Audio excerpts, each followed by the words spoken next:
નમસ્કાર. વૈદિક હોળીમાં આપણે આવીએ ત્યારે કેટલીક બાબતોનું ધ્યાન રાખીશું જેથી વ્યવસ્થા પણ ખૂબ સારી રીતે જળવાઈ શકે. 30 જેટલી સોસાયટીના લોકો ભેગા થવાના છીએ ત્યારે આપ સૌને મારું આહવાન છે કે આપ ચાલીને જ આવશો જેથી પાર્કિંગની પણ સમસ્યા ન નડે.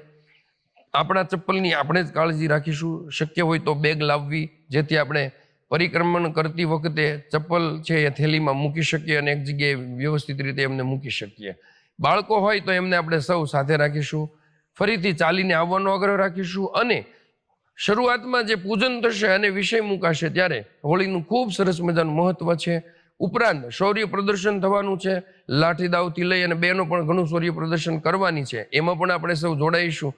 તો આપ સૌને મારી વિનંતી છે કે આ એક સ્વયંસેવક તરીકે જ આપણે સૌ આવીશું અને કોઈ પણ પ્રકારનું મારી આપ સૌને વિનંતી છે કે હોળી પ્રગટાવીએ એની પહેલા જે પૂજન થવાનું છે એમાં પણ આપણે ભાગ લઈશું. ત્યાં બેઠક વ્યવસ્થા છે, પાથરણાની વ્યવસ્થા છે, ત્યાં આપણે સૌ બેસીશું અને સંપૂર્ણ રીતે શિસ્તબદ્ધ રીતે સૌ જોડાઈએ અને સ્વયંસેવકોને સહકાર આપી કોઈ પણ પ્રકારની અગવડ ન પડે એ રીતે આપણે વૈદિક હોળીનો કાર્યક્રમ છે એ મનાવીશું. અસ્તુ. ભારત માતા કી જય.